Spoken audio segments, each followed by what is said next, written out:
Урматтуу мекендештер, Москва шаарынан Кыргызстандын бардык аймактарына жүк ташуу кызматы, үй тиричилик буюмдары, шаймандар кандай гана жүктүн түрү болбосун, арзан баада каалаган өлчөмдө, ишенимдүү жана өз убагында жеткирип беребиз. Жүктөр Москвадан Бишкек шаарына келип таратылып, андан бери Ысык көл, Жалал-Абадка, Ошко келип, Баткенге да жөнөтүлөт. Москвадан Кыргызстанга аптасына 2 жолу жолго чыгабыз. Сиздин жүктөрүңүз биз менен ишенимдүү жана тез жетет. Ош шаарынын мэри Жеңишбек Токторбаев кызматынан алынды. 18 февралда Ош шаарынын мэри Жеңишбек Токторбаев кызматтан кетүүгө арыз жазганы белгилүү болду. Бул тууралуу президенттик администрациядагы булактар ырастады. Токторбаев бүгүн Азаттыкка кыска маек берип, кызматын улантуу ниети бар экенин, бирок муктаждык жаралса, арыз жазууга даярдыгын билдирген. Токторбаев ата журт Кыргызстан партиясынын тизмеси менен жогорку кеңештин 7-чакырылышына депутат болуп шайланган. 2025 жылдын башында Ошко мэр болуп дайындалган. Ал бул кызматка баргандан тарта эле шаардын ар кайсы бөлүгүн жөө кыдырып, мыйзамсыз курулуштарды алуу, жолдорду кеңейтүү боюнча тапшырма берип баштаган. Ошондой эле мыйзамсыз курулуштарды буздуруу сыяктуу иштери менен коомчулукта талкуу жараткан. Ал Камчыбек Ташиевдин жакын адамдарынын бири. ОКМКнын мурдагы төрагасы 2025 жылдын июль айында Токторбаевка президент Садыр Жапаровдун атынан автоунаа белек кылган. Тапшыруу учурунда Ташиев Ош шаарынын мэринин ийгиликтүү жана натыйжалуу иши башка мамлекеттик жетекчилерге үлгү катары бааланганын белгилеген. 2025 жылдын сентябрь айында Садыр Жапаров Ош шаарынын мэри Жеңишбек Токторбаевка кызматтык милдеттерин талаптагыдай аткарбаган үчүн катуу сөгүш жарыялаган. Президент Садыр Жапаров 10 февралда Камчыбек Ташиевди министрлер кабинетинин төрагасынын орун басары, улуттук коопсуздук мамлекеттик комитетинин төрагасы кызматтан бошоткон. Андан тышкары орун басарлары да жумуштан алынып, алардын ордуна жаңылары дайындалды. Германияда дарыланып жаткан учурда Камчыбек Ташиев аны кызматтан алуу боюнча Садыр Жапаровдун чечими өтө күтүүсүз болгонун билдирген. Ал 13 февралда Бишкекке кайтып келген. Анын тарапташтары акыркы саясий окуялар тууралуу Камчыбек Ташиев Бишкекте басма сөз жыйынын өткөрөөрүн билдиришкен. Ал 17 февралда чет жакка чыгып кетти, бирок кайсы өлкөгө жана эмне үчүн кеткени айтылган жок. Булак Азаттык. Ош шаарынын мэри болуп Жанар Акаев дайындала турганы айтылууда. Ош шаарынын жаңы мэри болуп депутат Жанар Акаев дайындалышы мүмкүн. Бул тууралуу бир нече маалымат каражаттары өздүк булактарына таянып жазышты. Маалыматка ылайык 39 жаштагы эл өкүлү азыркы тапта Ош чергесинде аны мэриянын жамаатына эртең тааныштырышат. Булак Сереп медиа. Сонун жаңылык. Сиз билген жана ишенген Умбем клиникасы эми сизге дагы да болсо жакыныраак болду. Анткени бизде жаңы филиал ачылды. Андыктан келип, өзүңүздүн жана жакындарыңыздын ден соолугуна кам көрүшүңүздү сунуштайбыз. Биздин жогорку даражадагы дарыгерлер төмөндөгү адистиктер боюнча кабыл алат: стоматология, гинекология, терапия, лор, хирургия, педиатрия, урология, УЗИ жана башка адистиктер. Лабораториялык анализдин 5000ден ашуун түрү алынат. Жогорку даражадагы стерилизациялоо. Биздин дарек ВДНХ метросу, Кондратюка көчөсү 2. Телефон номерибиз 8925 103 22 55. Кабыл алууга алдын ала жазылып келүүңүздөрдү суранабыз. Умбем клиникасы. Сиздин ден соолугуңуз биздин камкордук.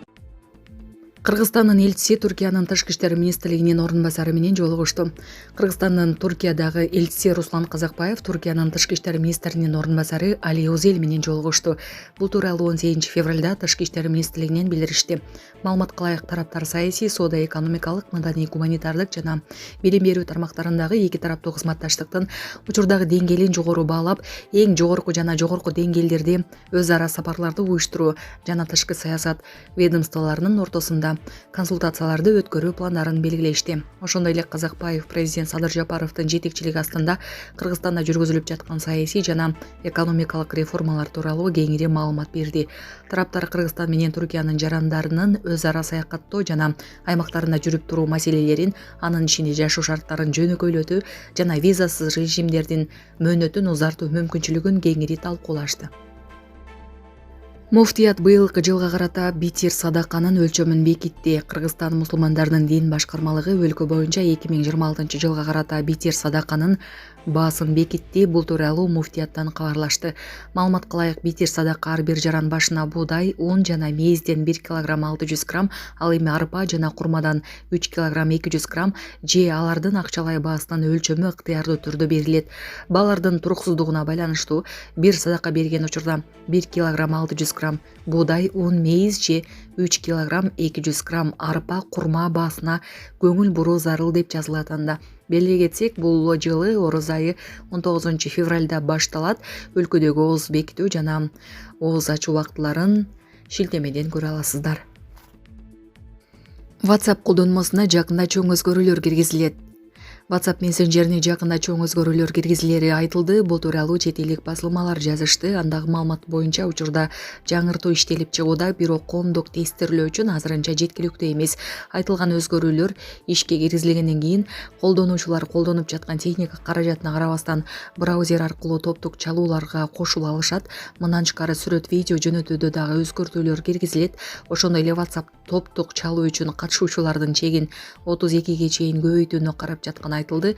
Бул акырындык менен ишке кирет. Алгач 8 адамга, андан кийин 12 адамга көтөрүлөт. WhatsApp колдонуучулардын коопсуздугуна тийиш болгон маселелерди да карап жатканы кошумчаланды. Кыргызстан, Өзбекстан жана Тажикстандын чыгарачылары жолугушту. 15 февралда Кыргызстан, Өзбекстан жана Тажикстандын чыгарачыларынын жумушчу жолугушуусу болуп өттү.